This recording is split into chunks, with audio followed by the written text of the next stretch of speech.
আসসালামু আলাইকুম বন্ধুরা। তো আজকে আমরা আলোচনা করব আপনাদের নৌবাহিনীর মাঠে আজকে কি মাঠ কার্যক্রম অনুষ্ঠিত হয়েছে এবং এখানে আপনাদের কিভাবে বাছাই কার্যক্রম অনুষ্ঠিত হয়েছে সেই বিষয়গুলো নিয়ে আজকে আমরা আলোচনা করব। তো আপনারা জানেন যে আজকে 10 মে 2025 সাল আপনাদের কিন্তু পেট্রোলম্যান, রাইটার, স্টোর এবং এমওডিসি নৌয়ের মাঠ কার্যক্রমটি অনুষ্ঠিত হয়েছে। তো এটি কিন্তু আপনাদের 3টি কেন্দ্রে মাঠ কার্যক্রমটি অনুষ্ঠিত হয়েছে, অর্থাৎ প্রথমে যে কেন্দ্রটি ছিল বনৌজা, ঢাকা, খিলক্ষেত, ঢাকা, এখানে আপনাদের যে জেলাগুলোর মাঠ অনুষ্ঠিত হয়েছে আপনারা এই কেন্দ্রে যে জেলার প্রার্থীরা মাঠ করেছেন অবশ্যই আপনারা কমেন্ট বক্সে জানিয়ে যাবেন। এবং তারপরে যে কেন্দ্র ছিল বনৌজা, তিতুমির শহর, খালিশপুর, খুলনা, তো এই কেন্দ্রে যারা মাঠ করেছেন অবশ্যই কমেন্ট বক্সে জানিয়ে যাবেন। আরেকটি যে কেন্দ্রে মাঠটি অনুষ্ঠিত হয়েছে নৌবাহিনী ভর্তি ও তথ্য কেন্দ্র, টাইগার পাস, চট্টগ্রাম। তো এই 3টি কেন্দ্রে কিন্তু আপনাদের আজকে আপনাদের মাঠ কার্যক্রমটি অনুষ্ঠিত হয়েছে, অর্থাৎ পেট্রোলম্যান, রাইটার, স্টোর, এমওডিসি নৌয়ের মাঠ কার্যক্রমটি অনুষ্ঠিত হয়েছে। তো এখানে আপনাদের কিভাবে বাছাই করা হয়েছে সে বিষয়গুলো নিয়ে আজকে আমরা আলোচনা করবো। যেন সম্পূর্ণ ভিডিওটি দেখবেন, পরবর্তীতে আপনারা যারা মাঠ করবেন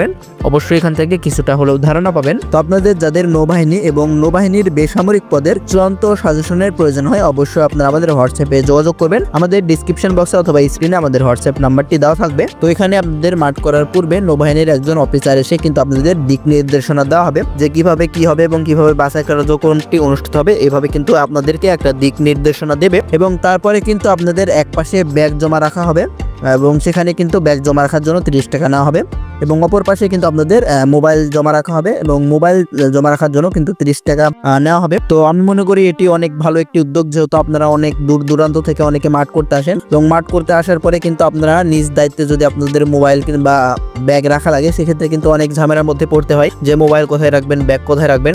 তো এখানে কিন্তু তাদের কাছে মোবাইল এবং ব্যাগ রাখা গিয়েছিল। তো তারপরে কিন্তু একটা টেবিলের সামনে লাইন ধরে দাঁড় করিয়ে সেখানে কিন্তু আপনাদের কাগজপত্র চেক করা হয়েছে, অর্থাৎ আপনাদের যে ডেট অফ বার্থ এবং আপনারা যারা সেখানে আবেদন করেছেন আবেদনের পটটি ঠিক আছে কিনা, তারিখ ঠিক আছে কিনা, এগুলো চেক করা হয়েছে। তো আপনাদের সেখানে কিন্তু মাঠে আপনারা যে শাখাতে আবেদন করেছেন অর্থাৎ আলাদা আলাদা শাখা অনুযায়ী কিন্তু আপনাদের লাইন ধরে দাঁড় করানো হবে, অর্থাৎ আপনার যে শাখা সেই শাখার লাইনে আপনি দাঁড়াবেন এবং সেখানে কাগজপত্র যাদের ঠিক ছিল এবং পরবর্তীতে তাদেরকে কিন্তু লাইন ধরে একে একে প্রাথমিক মেডিকেলের জন্য নিয়ে যাওয়া হয়েছে এবং প্রাথমিক মেডিকেলে সেখানে কিন্তু অনেক খুঁটিনাটি অনেক বিষয় দেখা হয়েছে একদম নিখুঁতভাবে। তো প্রাথমিক মেডিকেল থেকে কিন্তু অনেকে বাদ পড়ে যায়। তো প্রাথমিক মেডিকেলে যারা উত্তীর্ণ হবেন আশা করা যায় চূড়ান্ত মেডিকেলে আপনারা সেখানে টিকে যাওয়ার সম্ভাবনা অনেক বেশি। তো আপনারা সেখানে প্রাথমিক মেডিকেলে যারা উত্তীর্ণ হবেন পরবর্তীতে আপনাদের লিখিত পরীক্ষার জন্য নিয়ে যাওয়া হবে। লিখিত পরীক্ষার জন্য তারপরে আপনাদের আরেক জায়গায় নিয়ে যাওয়া হবে এবং সেখানে আপনাদের আলাদা আলাদা শাখা অনুযায়ী কিন্তু আপনাদের লিখিত পরীক্ষাটি অনুষ্ঠিত হবে। তো আপনারা সেখান থেকে যারা উত্তীর্ণ হবেন পরবর্তীতে তাদেরকে কিন্তু চূড়ান্ত মেডিকেলে